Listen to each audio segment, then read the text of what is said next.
So the money that we make is all steered towards a common purpose, which is upliftment, empowering, making a difference. And this is what we stand for in our business. So if we're able to do this holistically, why not? Welcome to a brand new episode of Boardroom Conversations, the What Prop Business podcast. Today we have a very special guest joining us. His name is Sheldon Tatchell. He's the founder and CEO of Legends Barber Corporation.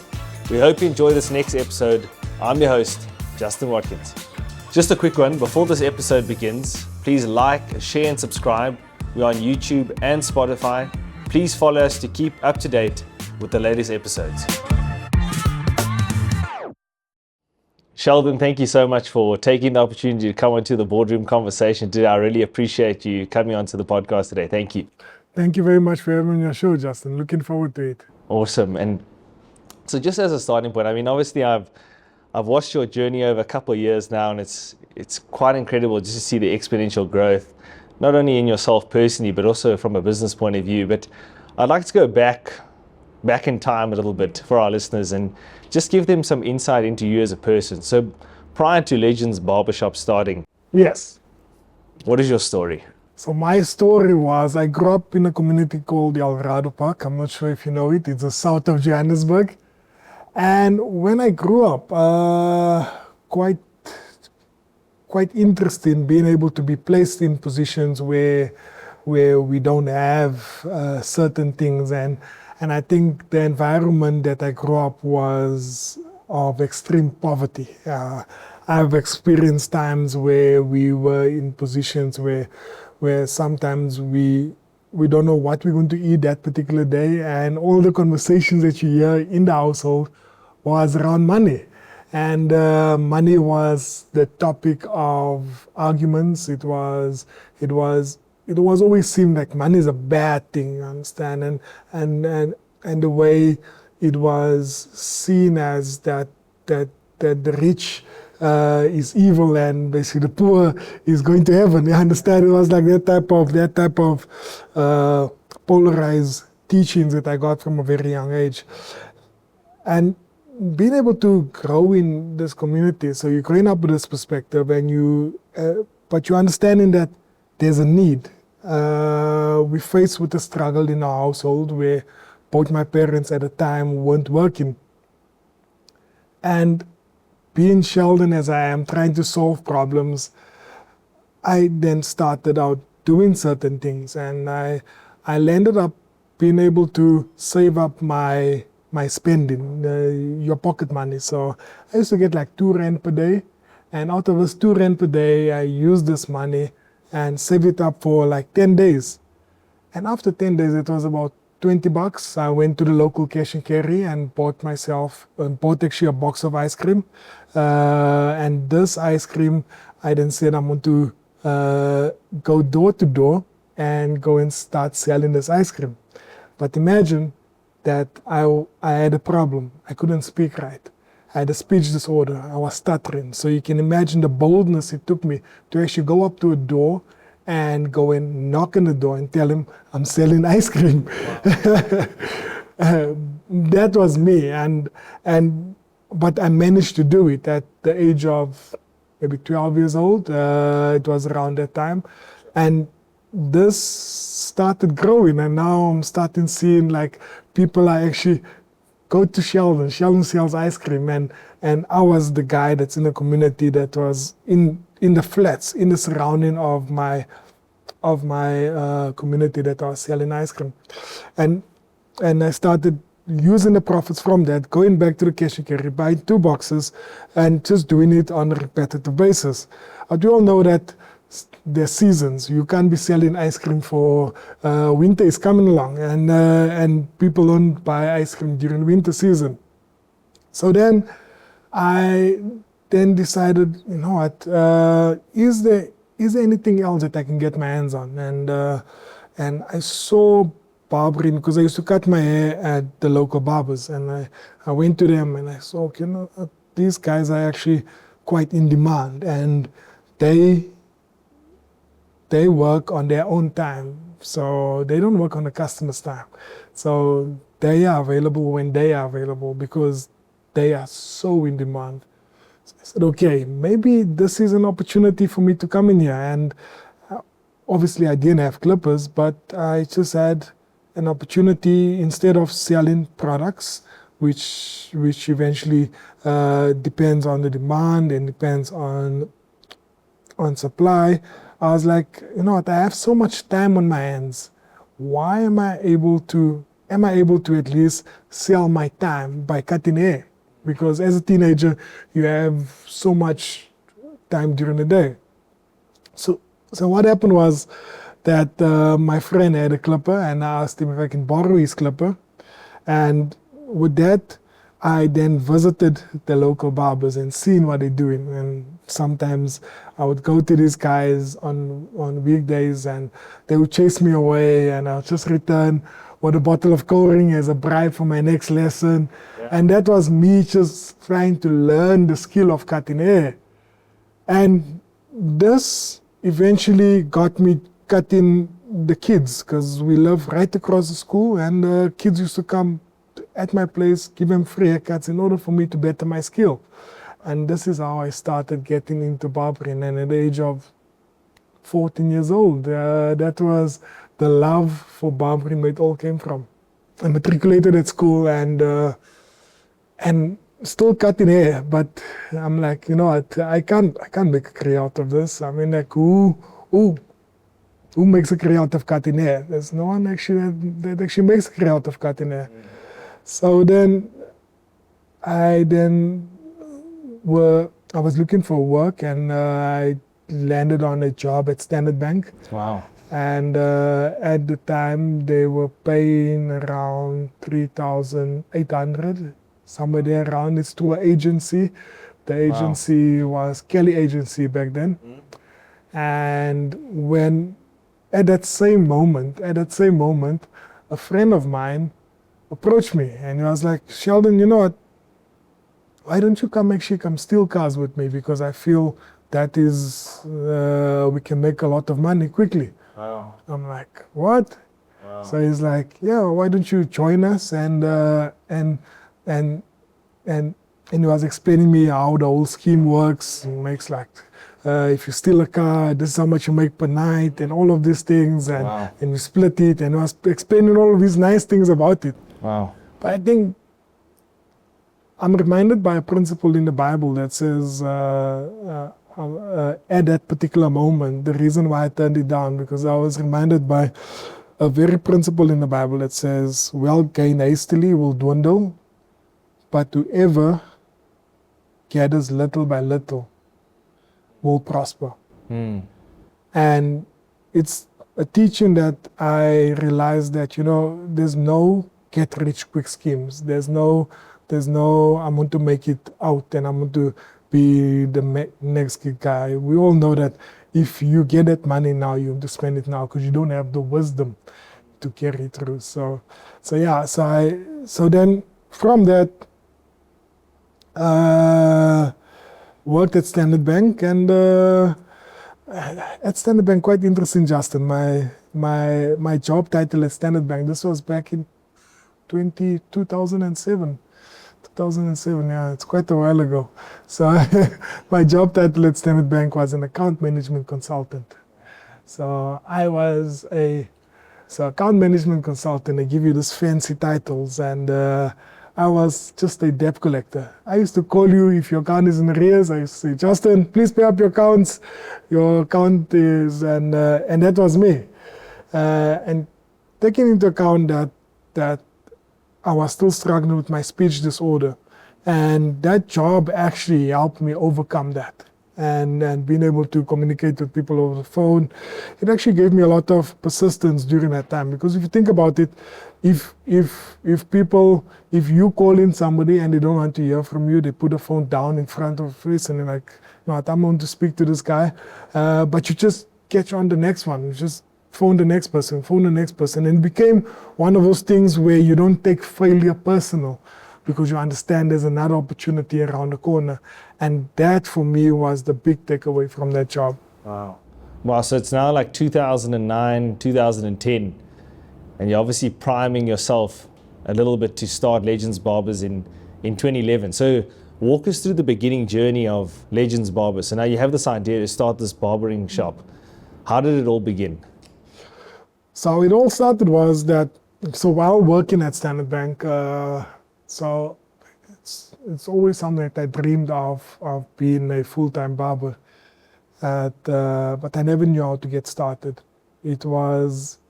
I spoke to, so this was back in 2011, around July. I spoke to a friend of my cousin. He had an internet cafe in Eldorado Park. I asked him if I could make use of his stoep to mimic a pop-up barber. Wow. So he agreed with the condition that I only come on weekends. And I said, okay, sounds good to me. Because during the week I'm working and weekends I'm available. So I can remember starting out, it was around July, and it was cold. And I started out, all I had was a clipper and a chair, nothing else. And also a speaker as well, a boombox, just to make a noise, just so people can recognize you. And this is how I got started. I didn't realize that people are actually coming to wait in the cold to come get haircuts. And were you charging for haircuts at the time? I was definitely charging for haircuts at the time, and I was charging about standard price. And I'm wondering what makes me so special. I mean, I never considered myself to be the best barber. Even till today, I don't consider myself to be the most talented barber. I don't consider myself to be the most gifted barber. But why would people actually come sit on that particular chair in the cold, waiting for me to get a haircut? So there was a barber right across the road from me. I then went to go see what they are doing. I basically put in my investigation skills to the test, and I'm like, I want to see what the other guys are doing, what I'm doing, and maybe I can figure out what is my unique selling proposition. So I went across the road to these guys and saw what they were doing. So that it was much more of a monetary transaction. So cut your hair, done, next customer. That was the model. Whereas when you come sit on my chair, I didn't realize what was the thing that stood out. I had a notebook and a pen, and I would write down the person that I'm cutting. If I'm cutting Justin today, I would write down his name. I would write down the conversation that we're having. And next time Justin would come sit on a chair, I would make reference to that. And that would be the way of building that relationship with each and every person that comes sits on the chair. Because so personal. Because we all know, like you cut your hair yesterday, tomorrow it's out. You understand it. Your hair grows so fast. But if you're able to build that personal relationship with that individual, they feel much more attached to the person than to the service itself. And although the service is good, I think that personal touch was my unique selling proposition and stood out more than anything else. So yeah, so that's how we got started. So on the stoop in the Eldorado Park, yeah. Absolutely incredible. And the name Legends Barbers, where does the name Legends come from? How did you think of that name? So on the stoop, so quite interesting enough. So on the stoop, the landlord of that particular space started noticing. It wasn't Watford, but it was another landlord, and so a friend of mine who could also cut hair, I actually made him a partner, and I said, you know what, I need your help because there's so many people that's coming here every weekend to come get haircuts. So we shook on it, and we were partners during that time. We were cutting hair together. And we identified a space not far away from where the stoop was. It's about the 30 odd square meter space. And so this landlord told us, he's like, guys, you know what? There's no lease here if you don't pay you out. And that was the agreement. So we then launched on the 3rd of September 2011 at that particular space with this friend of mine. And we then decided to get guys from the community to come and assist us. So youngsters, we upskilled the youngsters within the store. And we said, you know what, let's also take them to the schools, to the old age homes, and let us actually cut their hair. Let us go cut the hair of the elders in the communities.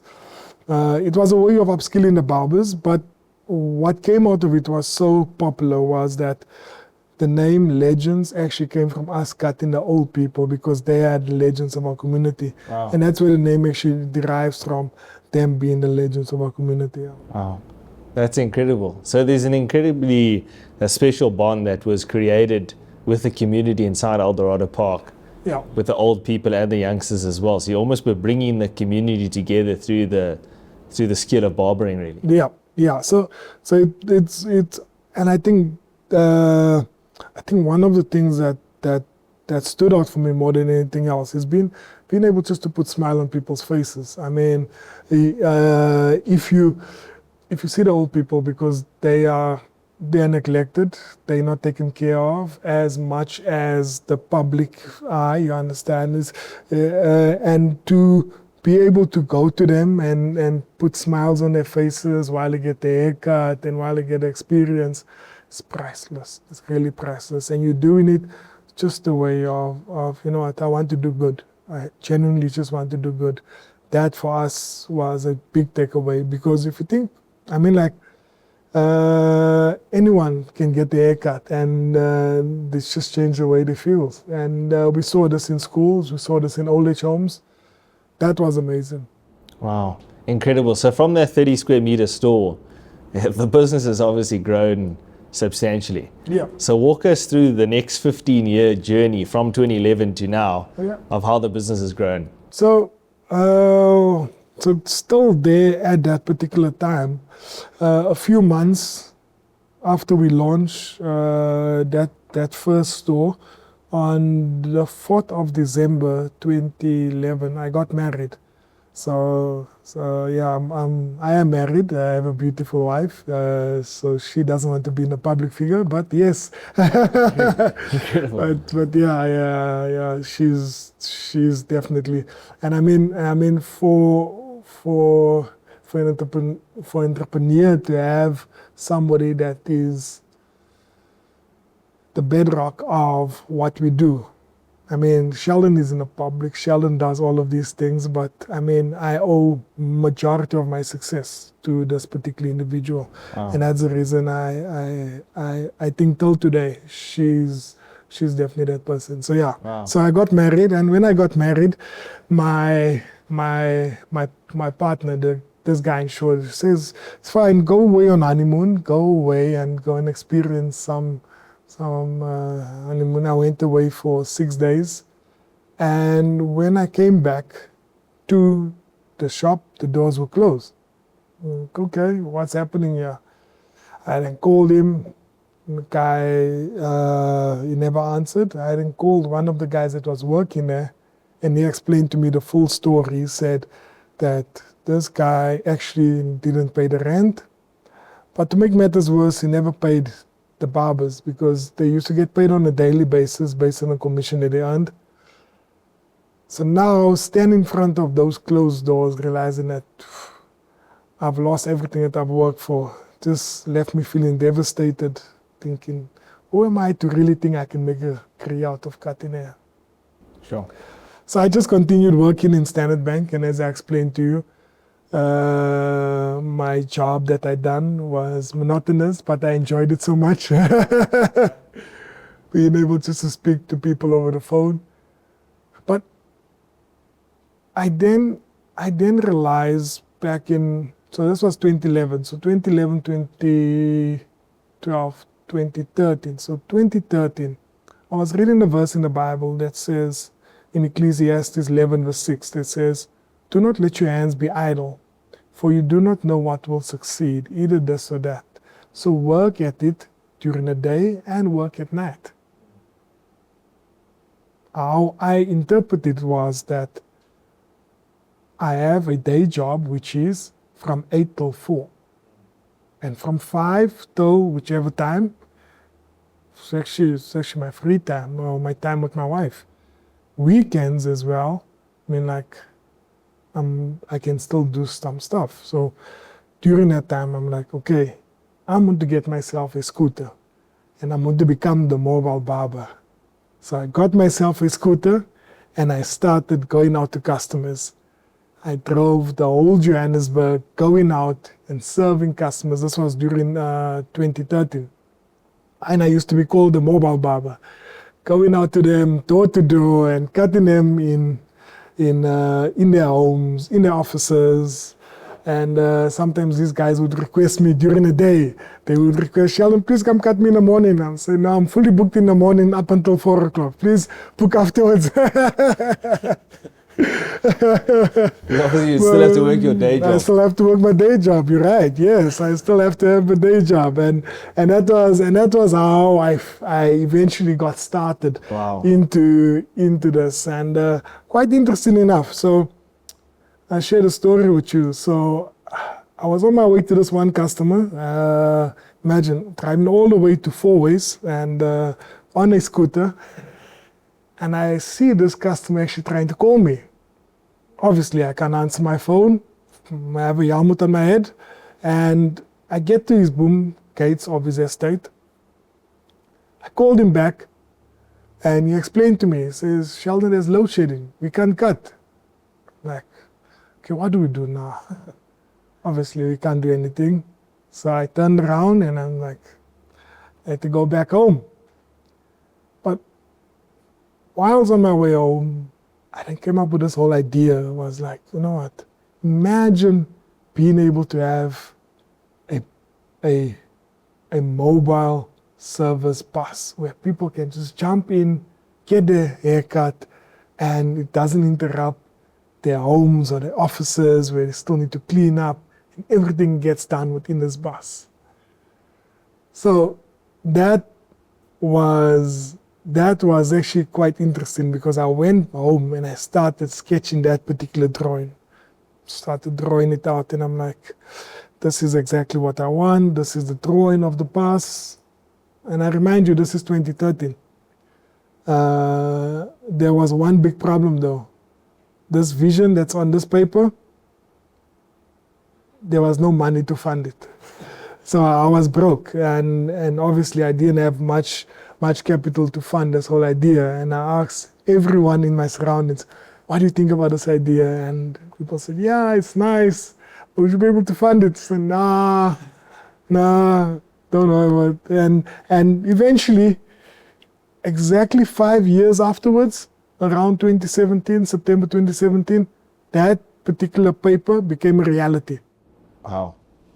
So we launched that bus exactly how I envision it, with a fully fitted generator, solar powered geysers, fully fitted barbershop on wheels.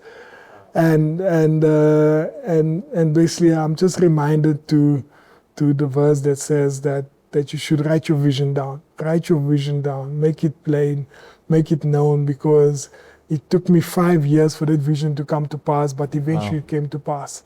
And yeah, that for me was such a powerful reminder of just being true to the vision itself. Wow. So the following year, 2014, I then decided, you know what, I'm going to give it another shot. Come on, give it another shot. So I then said, you know what, come and see how I can go at it again. I then relaunched Legends Barbershop on the 26th of July, 2014. And when I relaunched, being able to at least gain the trust of the barbers that was working in the first store, having them coming on board, and being able to just harness the name Legends, because people remember the name Legends. So people were excited when we launched, and there was just this whole excitement around Legends actually coming back within the community.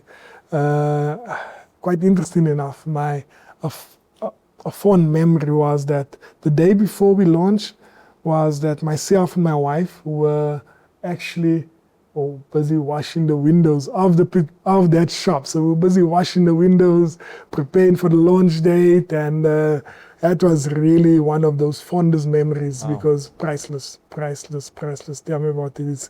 And we launched, the customers came, and we still continued.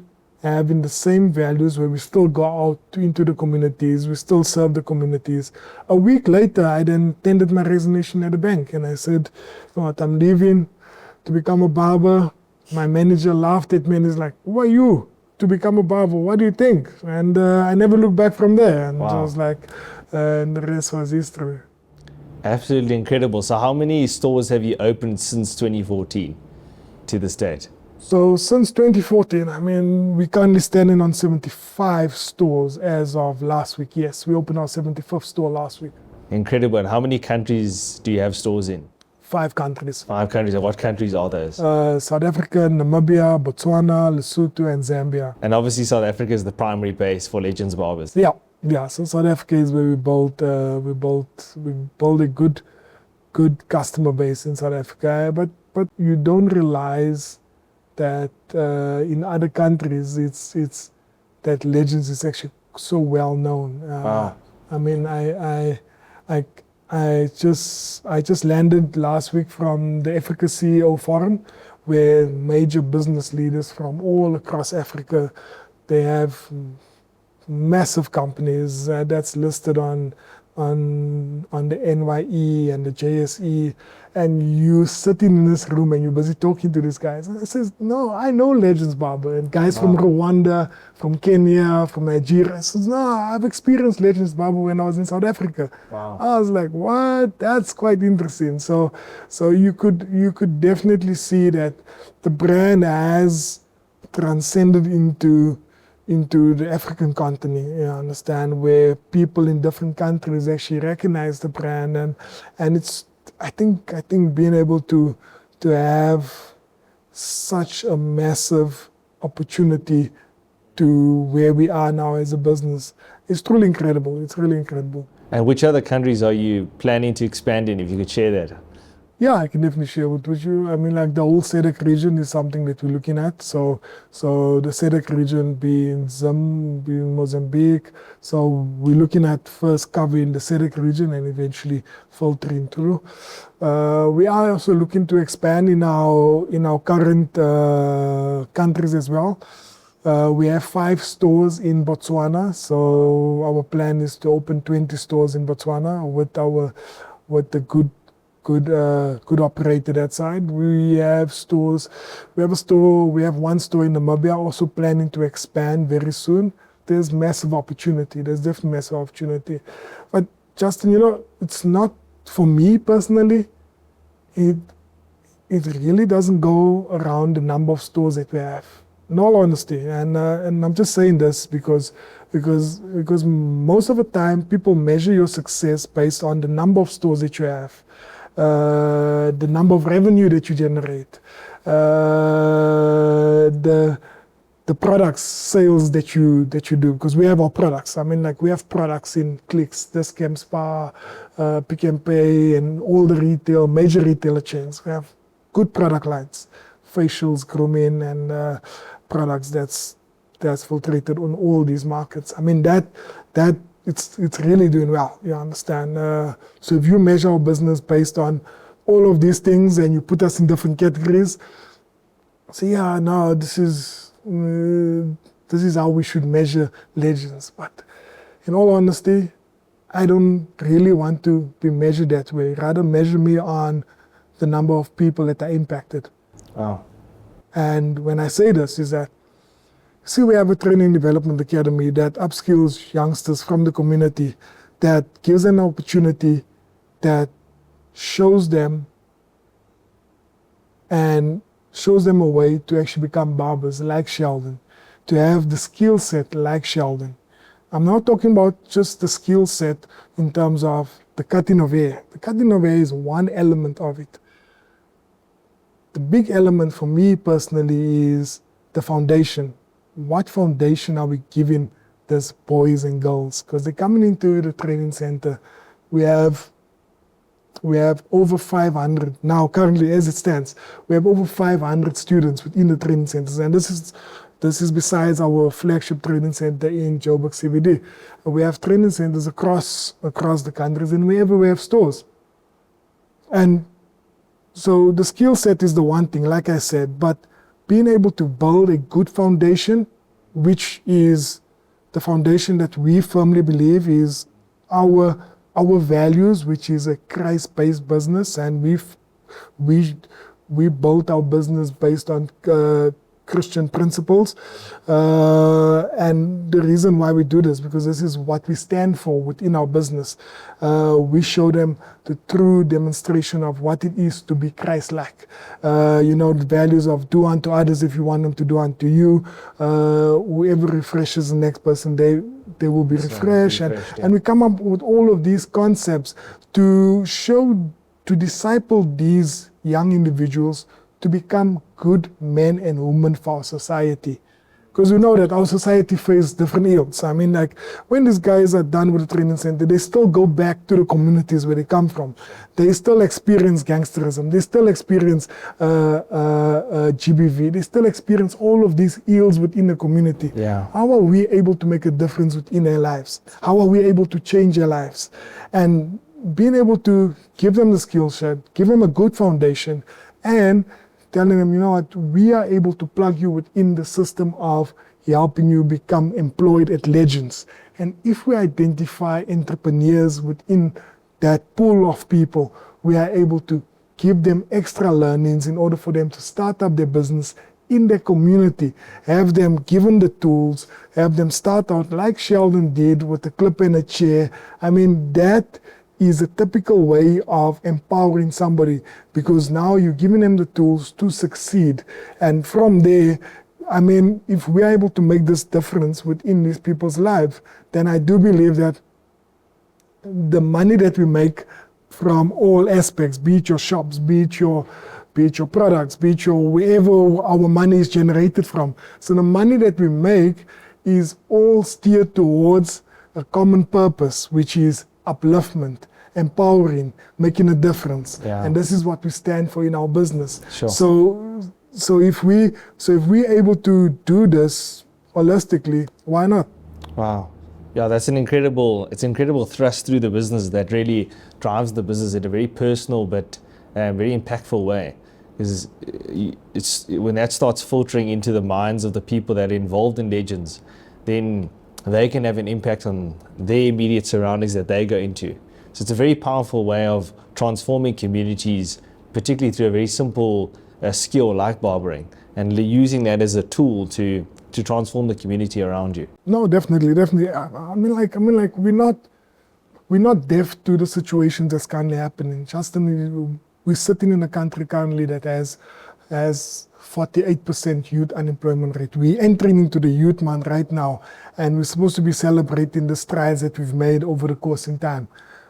We are sitting with a crisis. 5 out of 10 people, young people, are unemployed. It's not that they don't have the necessary skill set. Some of them are well qualified. It's not that they have the tools.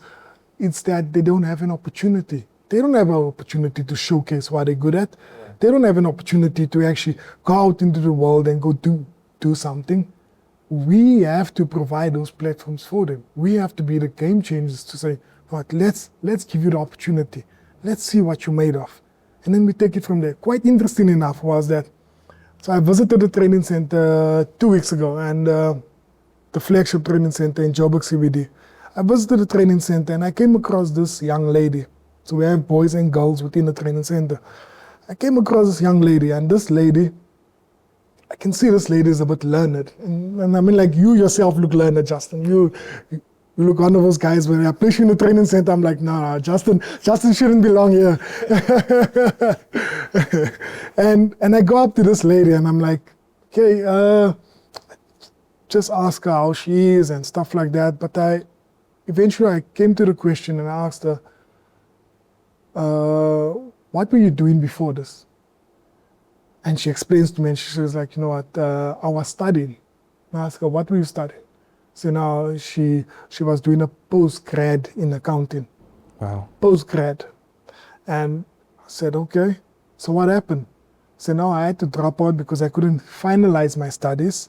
And this was the only opportunity that was available for me. Wow. And I'm standing there and so you want to become a barber? say, yes, this is the only opportunity that I see fit for me to do right now. Sure. And if I'm able to do something that's not common, and I'm able to learn a skill, can I do it? That for me was so mind-blowing, because being able to put your pride aside and say, you know what, I'm going to do something that come and see where this leads me to, because there is an opportunity available on the table for me to become something. Why not? And I mean, it's young people like that.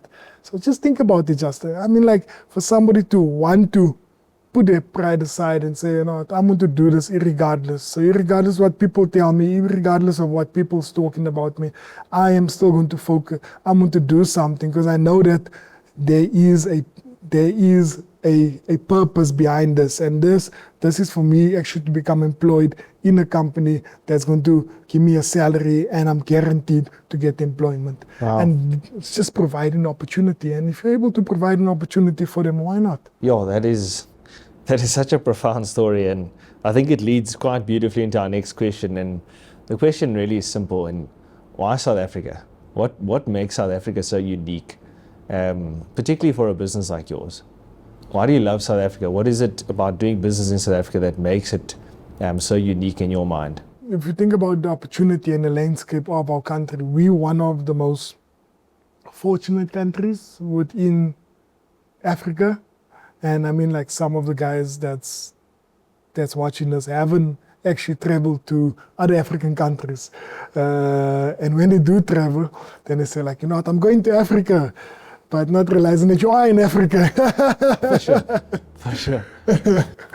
But we're so fortunate being able to be in a position where we are, being able to do business the way we are. And I know there is a lot of cons, whether it is government, whether it is ills, and whether it is all of this. But with that being said, there's also pros as well. So the pros of our GDP actually growing. You see actually growth within our space, where people actually have the affordability to come and actually come into our stores and come and pay the type of money that wants to get a haircut. I mean, it's quite premium. And if you think about it, for them to actually buy the products, it's not a necessity, but you can see the sales actually increasing dramatically because of the opportunity that's in our country. So I definitely think that South Africa is a country full of opportunity. But still, we are sitting in a position right now where we faced with these issues. How are we able to solve for these issues? And we can talk about the government till we're blue in our faces. We can talk about councils. We can talk about all of these other people that's supposed to be stepping out to the plate. But it's not going to solve. The only thing that's going to solve these particular problems is entrepreneurship. I do believe that entrepreneurship is going to be the game changer for our country. If more young people can come into entrepreneurship and be able to change the narrative and provide employment for people, and the cycle just keeps on continuing, because the more people we are able to empower, the more people will be able to have the spending power to go into your shops, to go into wherever, and then the economy starts turning like this, you understand? I do believe that eventually we will start seeing the middle class increase once we start getting that particular point right. So South Africa, I'm excited. I'm still optimistic about the future.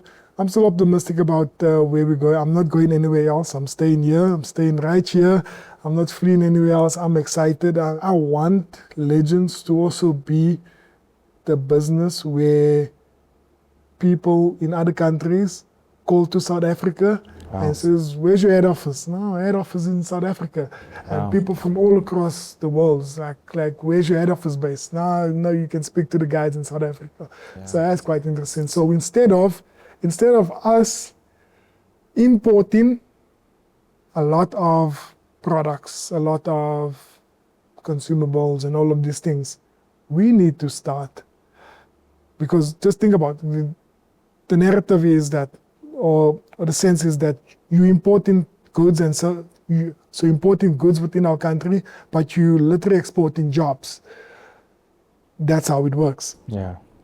But if you say, let us export the goods to other countries and let us create the jobs within our country, then we're creating a thriving economy. Then we're creating things that's going to be working. Because just think about it. I mean, like, many of the countries face similar challenges within, if you look at China, if you look at all these thriving economies, many of them face similar problems that we face. And it's a matter of who will step up to the plate. It's going to be businesses that's going to step up to the plate and make the difference. Wow. Yeah, that's profound. And it most certainly leads us into our next question. And if you and your wife are walking along the beautiful streets of Eldorado Park on a Sunday afternoon, and a young person runs up to you and says, Sheldon, I'd love to start a business in South Africa. What advice would you give to me? What advice would you give to that young man or young woman? Yeah. So, to the youngster out there, I think one of the most important things is understanding your why. And your why is what will determine anything else. The reason I say so is that most of the time, as entrepreneurs, you start a business and your main focus is profit. And I get it. It's good. It's good to gain the profit. But there has to be something deeper than that. There has to be a burning desire for you to become sustainable business. And that's going to lead to your purpose. So if you feel so drawn to be doing this, what impact do you intend to make with the income that you will be receiving from your business? So if you think about it holistically and if you think about it in that way, guess what happens? The narrative starts changing, because now youngsters won't just start businesses just for the sake of making money. Because if you want to start a business for the sake of making money, you want to fall into the same trap that many of the people have fallen into, whether it's your Forex schemes, whether it's all of these get-rich-quick schemes. But now you want to start a business and say, I'm starting a business actually to make a difference within my community. I want to see this change. I want to see that change. I want to make a positive influence within my community. And this is advice I will give that particular entrepreneur, is that your truth that you have, stick to that truth. Because sometimes you won't be the most trendiest. The calling that you have, stick to that calling, because that calling sometimes won't actually speak towards the people out there that is following the similar path. And being consistent at what you do is the only thing that will keep you going throughout this journey. Wow, that's profound. And just on a final note, what final thoughts, if every single LinkedIn post, every single social media post was wiped from the internet, and you could just leave final thoughts for people, what will your final thoughts be to our listeners? So that when I started cutting hair, Justin, I was learned this very important verse in the Bible. It goes by Colossians 3 verse 23. It's one of my favorite verses that I recall. And this particular verse just set me on the tone to change the way I do things, change the way I engage with people, change the way I see things. So Colossians 3 verse 23 says, whatsoever you do, work at it with all your heart, as you working for the Lord and not for human masters, because you know that your reward comes from above. That verse means that whatever I do, I'm going to do it for God. I'm going to do it for my Creator. Because we all know that if you do something for someone, the effort that you put in could be bare minimum. But if you do it for God, you are going to do it to the best of your ability. And what do? Whatever we do, it that becomes your form of worship. So your worship is not on a Sunday when you go to church, but your worship begins now to your daily activities that you do in your spaces that you work. And that is something I would leave with everyone. Wow, that's so profound. And I would just like to thank you again for taking the opportunity to obviously come onto the podcast. And I've learned so much just listening to your story. And it's so profound how I think so many young South African men are actually looking to you as an example. I've had my hair cut by many different young guys, and it's interesting, whenever I've mentioned your name to them, they actually know exactly who you are. And they've all been inspired by your story. So I would just like to encourage you to continue on the journey with which you obviously are going, in the direction in which you're heading. And I thank you again for taking the opportunity to come into the podcast and sharing your story and inspiring our listeners. So thank you again, Sheldon. Thank you. Thank you very much for having me on the show, Justin. Really appreciate it. Such a pleasure. Thank you. Thank you. Awesome.